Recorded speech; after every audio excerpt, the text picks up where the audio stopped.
Yeah, welcome back everyone for part 2 of my Wednesday run here with little Samson. This time we are doing the 80% easy mode. A very so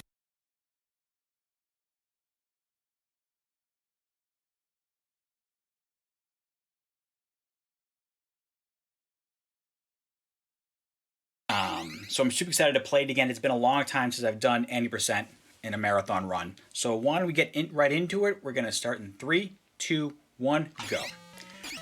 So how the game works is that we have four characters that we can interchangeably use, but right now we need to get them to the king. So we're essentially going through tutorial stages for all of the characters. First up, we have little Samson with his little ballerina spinning and his bells of ultimate pain. So his big thing is that he has a little bit of a higher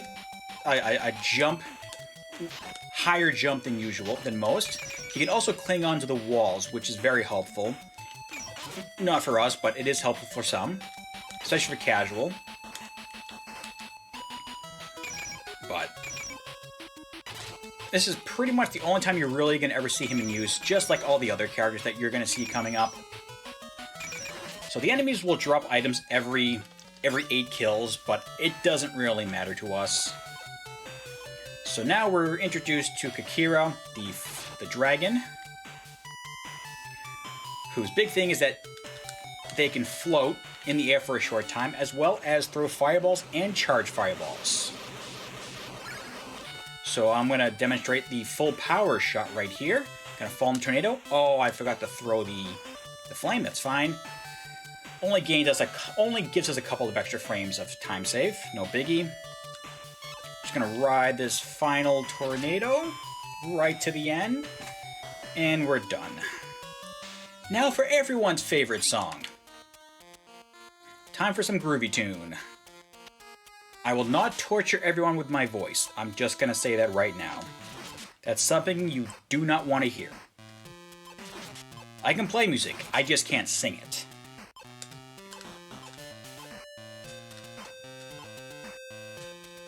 So, Gam's big thing is that one, he's super strong. He can basically damage boost through a lot. He can step through spikes. And you're only going to hear his song once.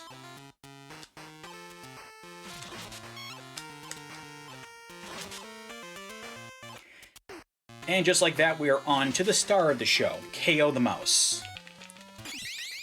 Whose big thing is, he's fast, he has super poop bombs, and he can, just like Samson, can cling onto walls.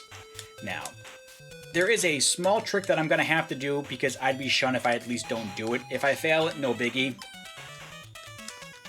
I'm going to play this safe, I messed that up. So I got to try this. Got it. Okay, we're good. Run is validated. Let's roll.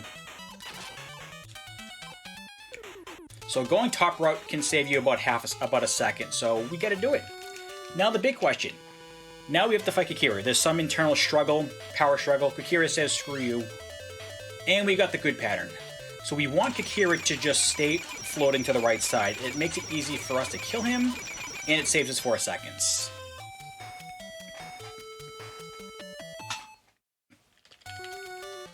And now, just like that, now we're on to the real part of the game, where you're really just going to see KO for the entirety of the game, with some skips involved. So we're just going to dodge over these RNG characters. Oh, we got bad RNG. So where they appear is pretty much RNG, but only 2 can appear at any time. Okay, now for the first skip.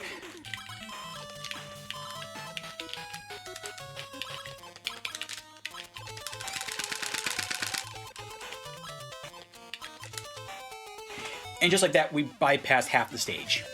Now we're already on to the green boss. Or the Cyclops, as they call it. Oh, I forgot what I was supposed to do. Too focused on running. Okay. Okay, now I'm going to try to go for the quick kill.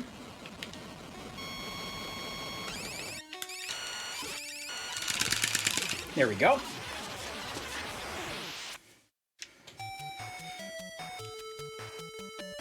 So what the bomb does is that if it's in an enemy, it does one automatic thing of damage and then disappears. If it explodes, it can do up to 10 hits because it does 1 hit per frame. So sometimes we want to be able to have a full explosion happen, and sometimes we want to be inside the boss, inside of our iframes. And I didn't even have enough time to talk about what might be the hardest stage in the game, the Bubble Cave. Because there's tight corners and pretty much insta-kill spikes. And like that, we're already in here. So we're going to try to see the advantages of the bombs. So you see his health just skyrocketing downward. And that's what happens with those bombs. When they explode, they'll do one hit per frame that it's inside the enemy. And yeah, it makes quick work of most of the enemies. Okay, for marathon safety, I'm going to grab both health upgrades to get full health right there.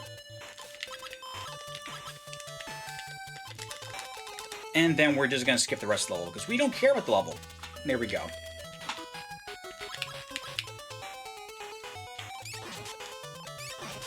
Saying we don't need to do the entire stage. Doing full stages are for chumps. Okay, I'm going to wait for that sort of go by.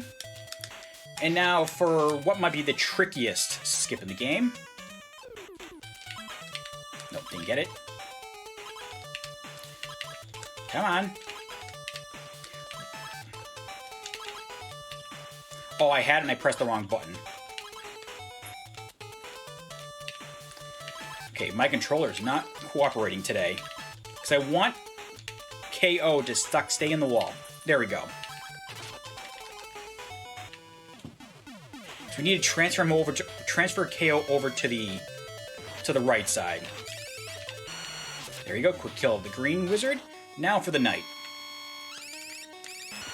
He's almost an instant kill with KO, just because his body damage does 8 damage, and since KO can only hold 10 health, yeah, it's kind of dangerous. There is a quick way when he raises his sword, you can take 2 damage to get inside of him, but it gets a little, not RNG heavy, but you need a lot of luck.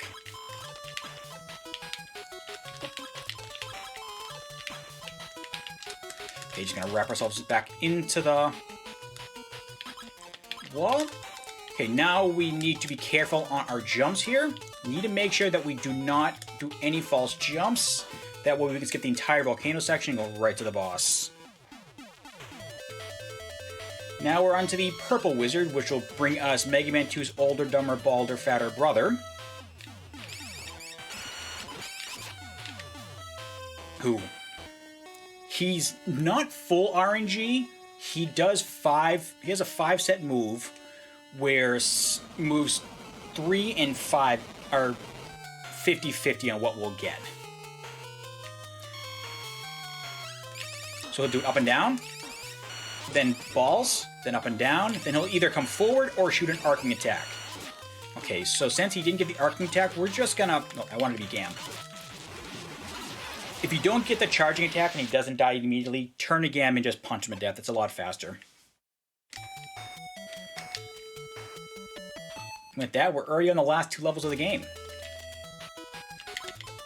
And what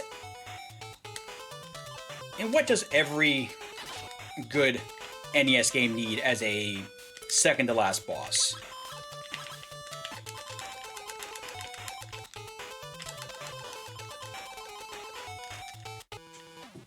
Easy, it's a gold wizard. But what does this gold wizard give to us? Oh, that was not good.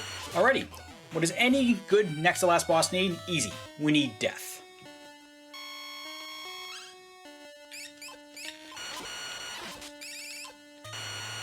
Oh, I was 1 hit off of a quick kill. What? That's fine. He's dead there.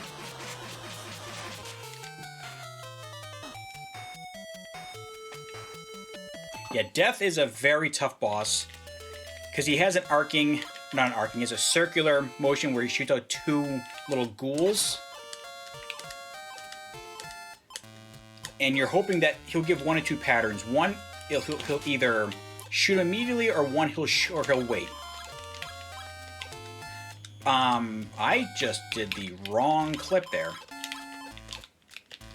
Okay, why am I failing these though? There we go. And already onto the final boss. Yeah, so death is a tough one. He gives two different patterns at the start, as well as you don't know where he's going to... Wow, I hesitated there. Why? Well, that was bad of me. Okay, that's fine. We'll just go one extra cycle. Okay, so 1, 2, 3, 4. And he's dead in 3, 2, 1, clunk. I hate it. This game is just too quick for me to explain. It's tough to talk about everything right off the bat. No, this game is legit good and super rare because of how late in the NES cycle it was. But there we go. We got Samson. Little Samson has saved the world on easy mode. There is another full like Wily type of section with the castle with the Dark Wizard, but that's for normal mode. I've always loved playing this game. It's one of my favorites to run. I'd love to come back and try to grind for the top times in these. Maybe one day, but thanks for the GGs, everyone. I'm gonna call it off right now because I actually need to get to work. I hope everyone enjoys the rest of Wednesday and the rest of Retrothon, and I'll be with all of you watching. So take care.